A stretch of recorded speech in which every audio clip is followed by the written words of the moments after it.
आज ही Doubtnut app download करें। Doubtnut पर अपने सभी गणित, रसायन विज्ञान, भौतिक विज्ञान और जीव विज्ञान के डाउट्स का करो सफाया। बस प्रश्न की फोटो खींचो, एक ही प्रश्न को क्रॉप करो और तुरंत वीडियो सोल्यूशन पाओ। अभी डाउनलोड करें। नमस्कार दोस्तों, हमसे पूछा गया है 3 किलोग्राम द्रव्यमान का एक गुटखा फर्श पर रखा है। स्थितिक घर्षण गुणांक दे रखा है 0.4 है।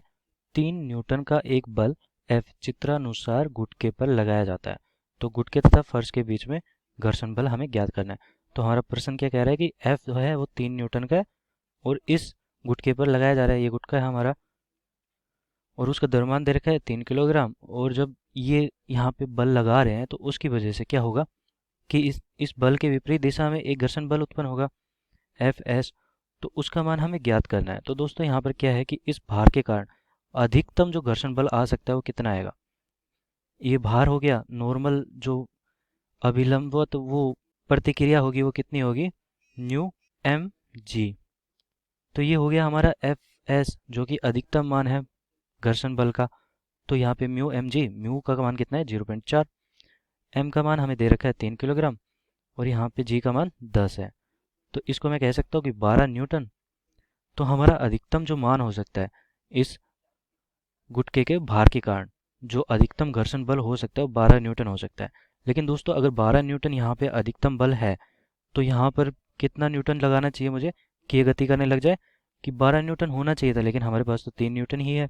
और अगर 3 न्यूटन है तो उसकी वजह से होगा क्या यहाँ पे कि ये तो गति करेगा ही नहीं। अगर गति नहीं कर रहा है तो जब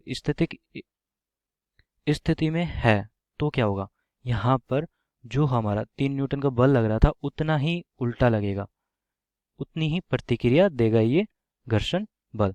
तो मैं कह सकता हूँ कि हमारा एफ एस का मान यहाँ पे जब 3 न्यूटन एफ का मान है उसी के बराबर एफ एस हो जाएगा, क्योंकि ये स्थिर अवस्था में है। और दोस्तों अगर यहाँ पे कहता है कि मैं 10 न्यूटन बल लगा रहा हूँ तो 10 न्यूटन होता तो हमारा घर्षण बल भी 10 न्यूटन ही हो जाता और तब तक मान बढ़ते रहता। जैसे मैं 12 न्यूटन लगा रहा हूँ तो 12 न्यूटन ही रहता। लेकिन अगर मैं 13 न्यूटन लगा रहा हूँ तो ये गतिज स्थिति में आ जाता है। और गतिज स्थिति में आने के बाद क्या होता है कि यहाँ पर बल का मान तो कितना हो सकता है, 12 न्यूटन हो सकता है अधिकतम।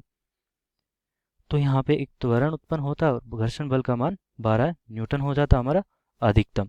उसके बाद इसका मान बढ़ता ही नहीं, क्योंकि अधिकतम इतना ही हो सकता है, चाहिए कितना ही बढ़ जाए उसके बाद ये नहीं बढ़ता।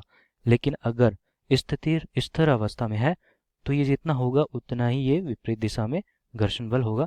तो हमारा उत्तर यहाँ पे क्या हो जाएगा, 3 न्यूटन। धन्यवाद। कक्षा 6वीं से 12वीं से लेकर नीट, IIT, JEE वो एडवांस के लेवल तक 1 करोड़ से ज्यादा छात्रों का भरोसा।